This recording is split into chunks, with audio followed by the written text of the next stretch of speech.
All right, you guys, how you doing?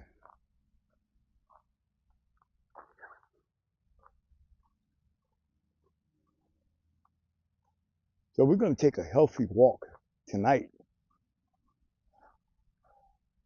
Yeah, it's supposed to be Christmas Eve. So yeah, we're gonna walk all the way down, man, to the U.S. Capitol. And if you're looking closely, you definitely can see it. But there is a little something extra to see. And as we're walking closely and closer, we'll get a good glimpse of it.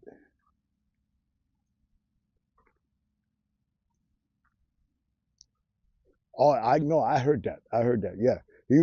So that was no. I was really disturbed at that. I couldn't believe that something like that actually happened.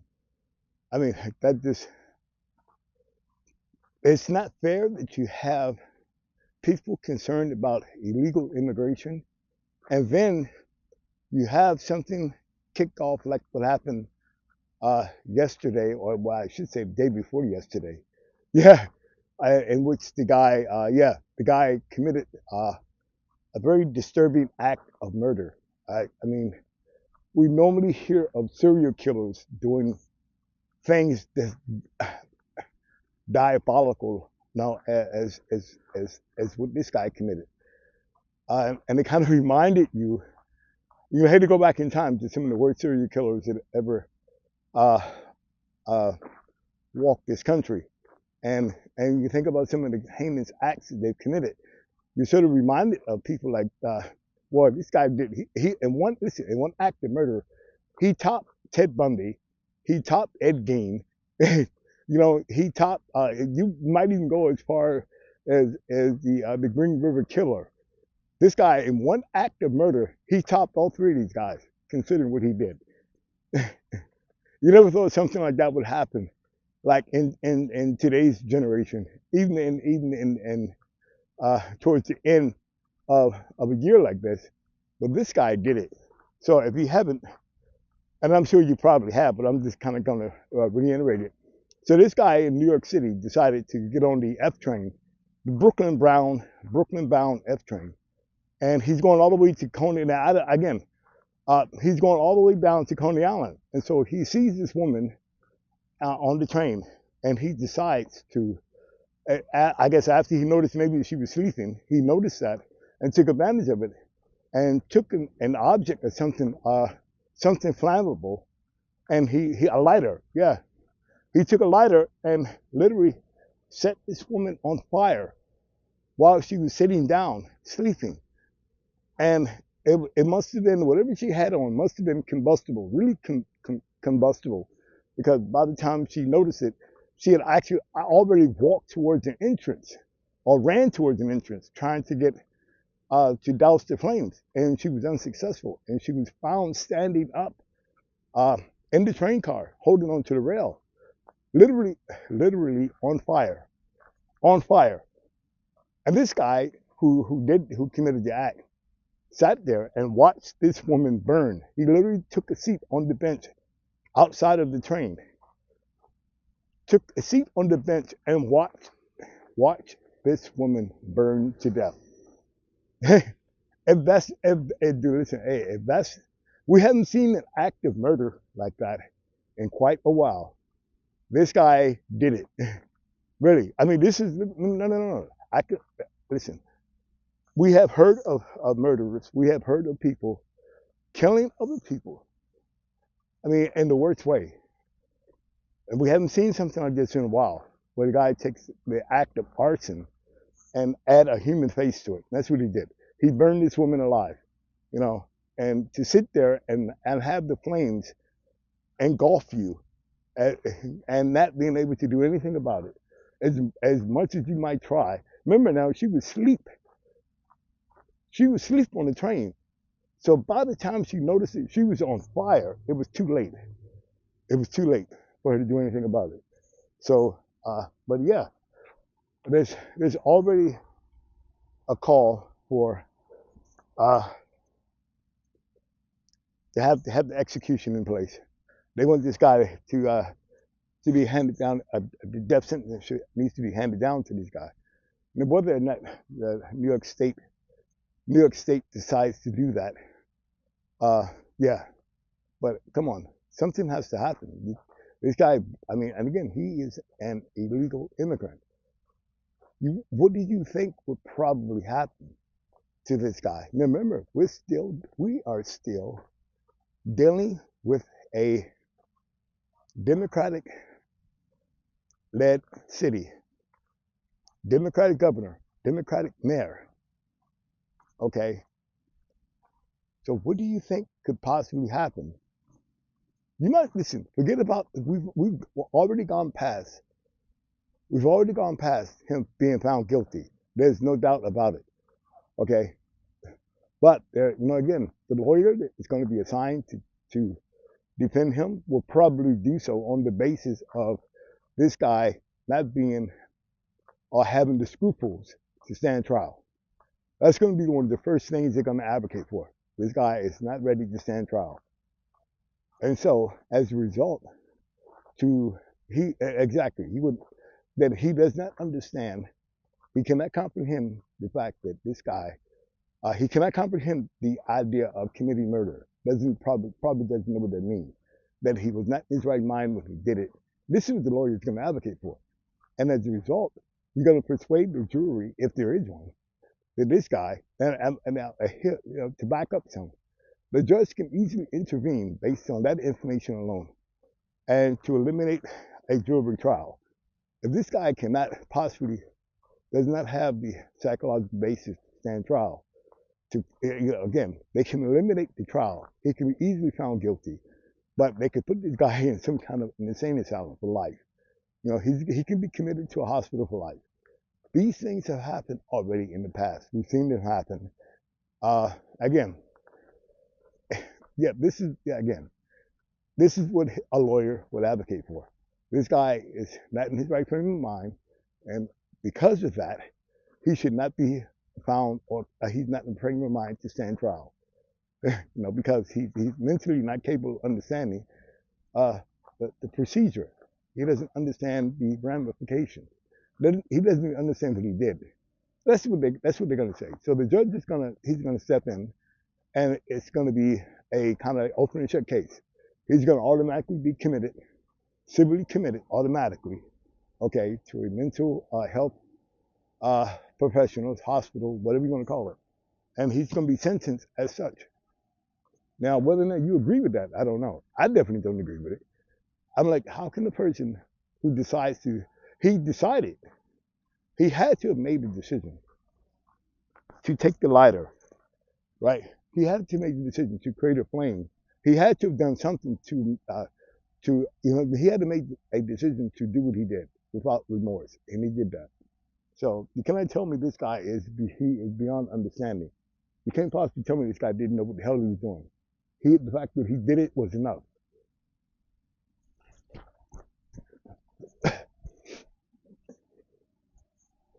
Yeah. So, oh yeah, almost forgot you guys. I had to run across the street. I got caught with the red light. So, but yeah. So I told you we were walking towards the U.S. Capitol. So here we are. So can you tell what that is in front of the U.S. Capitol? I'm getting closer. Time's up, guys. Time's up, guys. You're done. Your time's up. It's a Christmas tree. It's a lit Christmas tree. And there are people over there already. Yeah, you can see it now, can't you? Okay. That's what it is. It is a Christmas tree. Okay, that's what it is.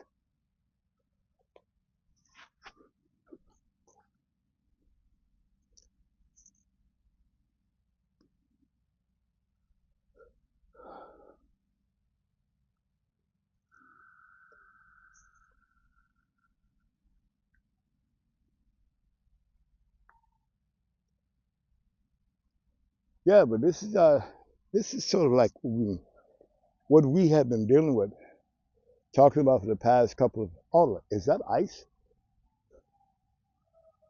I'm no. No, it's not. It's not ice. Yeah, I know. Then it's hold it. It's not that cold out there. Can't be ice. But hell no, no, it just might be. It is, dude. It's ice. The pond has turned to ice. God damn it! What the fuck? Okay.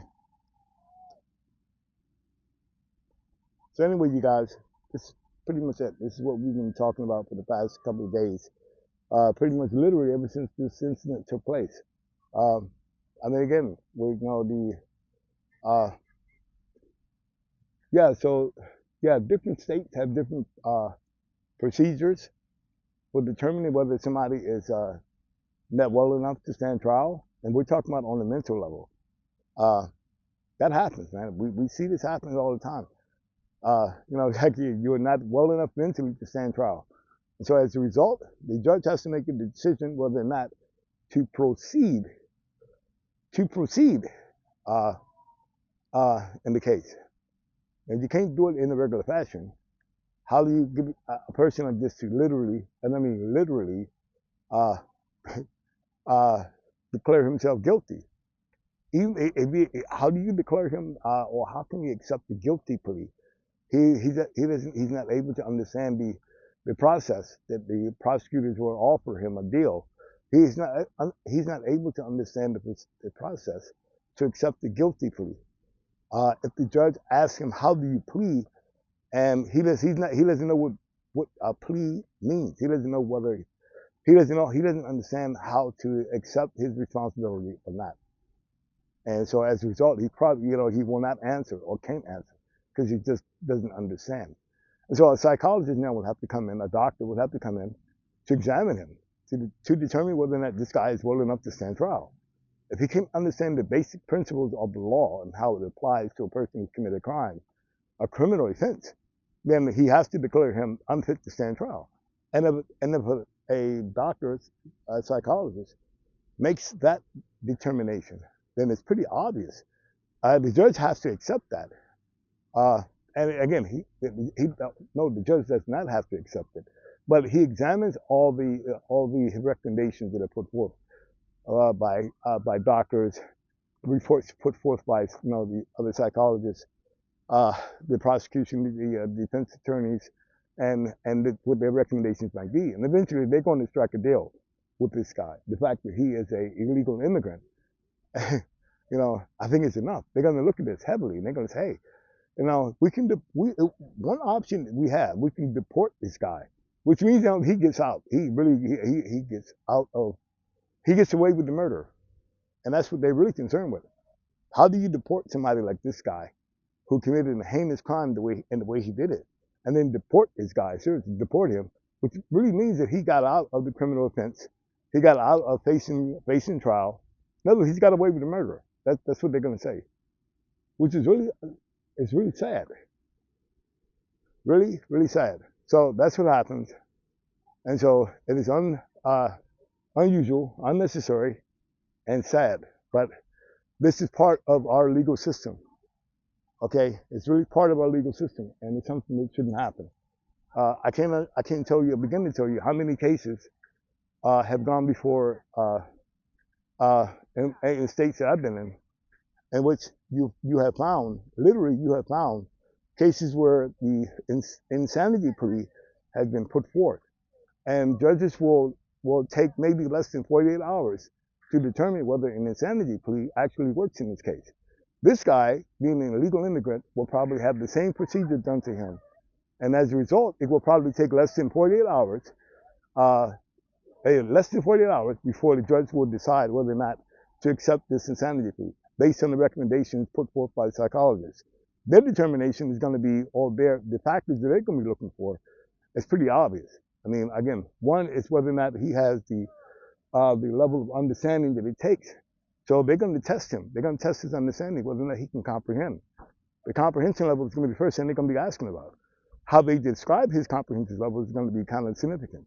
But man, listen, he's on his way back to his own country. Really, I don't see him spending any time other than what he's doing right now in prison. They're going to send him back to his country. And yeah, it's sad. So we're the American citizens have to deal with this. And the real question becomes now, why do we keep dealing with it? Why in the fuck do we keep dealing with shit like this? Well, now that, yeah, why do we, again, you're right. Why do we have to keep dealing with criminals who, for one reason or another, decides to commit crimes like this with the intentions of really getting away? It's like they do it on purpose, the intentions of getting away with it. Because I think they understand our laws better than we do. That's why they commit these types of crimes. You can't listen to, you can't just throw a brick through a window and expect them to send your ass back to your own country. You have to do something better than that. So this guy goes out and commit murder. Okay, so it is what it is. So now I guess you have to deal with the fact that who's going to fit the bill for this guy's legal defense.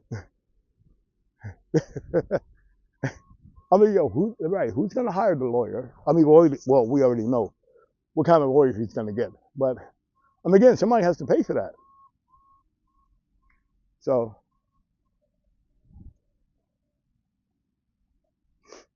you would think, right? Yeah, you would think. How much does the public defender literally cost, right? I mean, really, I'm just saying, it varies from state to state. But if a city or state has to find a public defender to represent a particular client because of his inability to pay, the question becomes now: how much is that public defender worth? Is it based on the fact that the state can secure a conviction? Because normally that's what happens. Public defender doesn't represent the defendant. The public defender represents the state against the prosecution, which is kind of strange, right? But yeah, but that's what happens. And it doesn't even represent against the prosecution. You're working with the state to secure a conviction of some sort, and that's what you're doing. So it is what it is. So this is crazy. Guys, check this out. So I've gotten even a closer view. Yeah, this is your view of the U.S. Capitol with a Christmas tree in the front yard. Wow. Yeah, you know what I mean.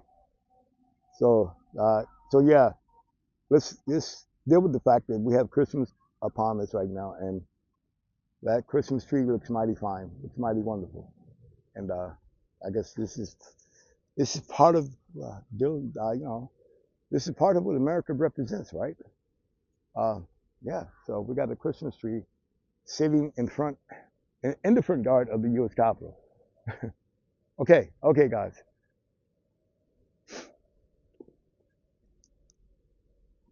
Yeah, so I'm sort of like I'm taking a walk with uh, one of my colleagues, a good friend of mine. So and like we're talking about this very same.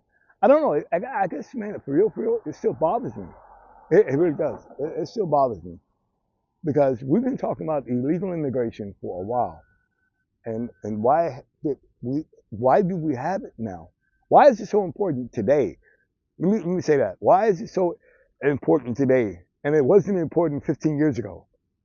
It wasn't the same issue of legal immigration wasn't important 25 years ago. But all of a sudden, it's important today, and it's only important because some groups of people do not want these illegal immigrants to go back to their country. They want them to experience the United States free, being in a free country. It's like you're in favor of illegal immigration only because you think that they are the ones who are being persecuted. They're the ones that are in danger of losing their lives if they go back to their existing country. So you mean to tell me a someone who comes from Peru, well, I can't even pronounce it. Someone who comes from Ecuador, someone who comes from Nicaragua, somebody who comes from uh, another country, another Latin American country.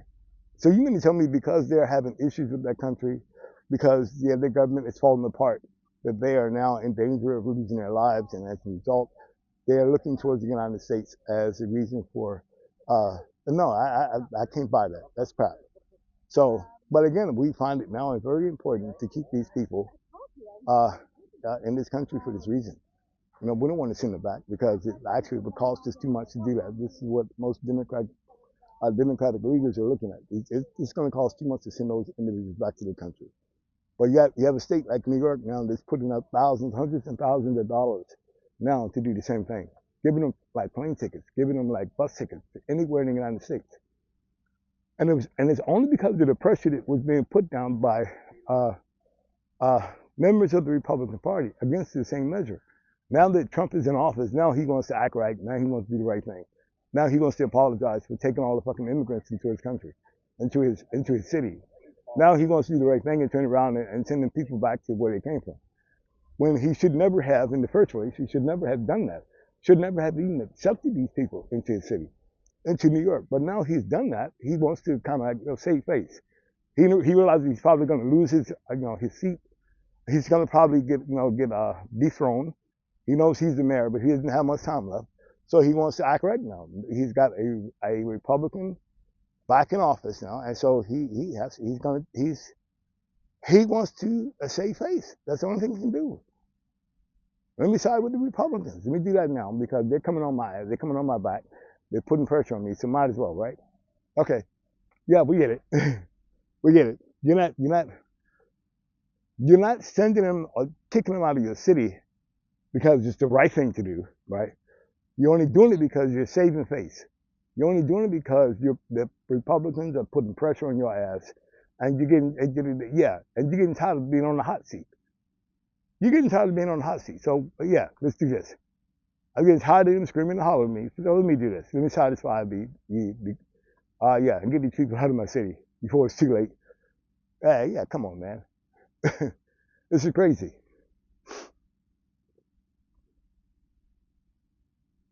No, really. Seriously, why would anyone take it upon themselves, right, after accepting hundreds of thousands of people into his city? This is what Mayor Eric Adams has done. He's the mayor of New York City. This guy accepted tens of thousands. Let me put it that way. Tens of thousands he accepted into his city. Put these people up in hotels. Gave these people jobs. The man even he took resources to build a new encampment in which he allowed these people to live in.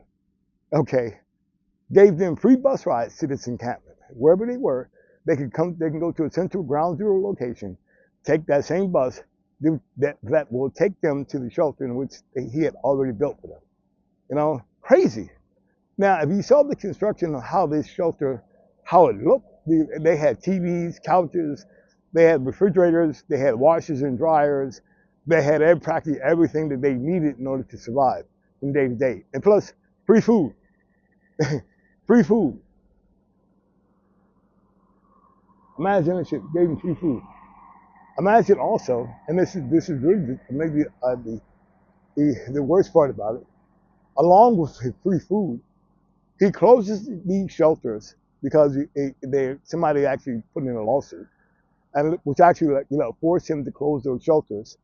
And then he turns around and he puts in hotels, not just families of illegal immigrants, but individuals as well. So, and then he turns around. He really flips the script now. He turns the whole thing over, and then he starts giving them money for food. Literally, I mean, it's like, yeah, the amount of money that he was spending on food to keep these people, come on, it's crazy. More money than the average person was getting on who was receiving food stamps. And the food stamps is a federal program for people who are, but yeah, he was giving them more than that. And crazy. Now, we understand why he did it. And so, and it didn't bother him at all. This is what he wanted to do. So this is, again, but man, you have people who've been in this country for decades, born and raised in this country, and yet are not even qualified, especially if they're homeless, especially if they're on the street. They don't even qualify to get the amount of benefits he was giving to these illegal immigrants. And again, New York isn't the only state that's doing this kind of committing these atrocities. It's not the only state that's doing that. But again, probably you would say they're maybe the most popular one. They're the most popular one that actually was committing these atrocities and allowing these people to exist.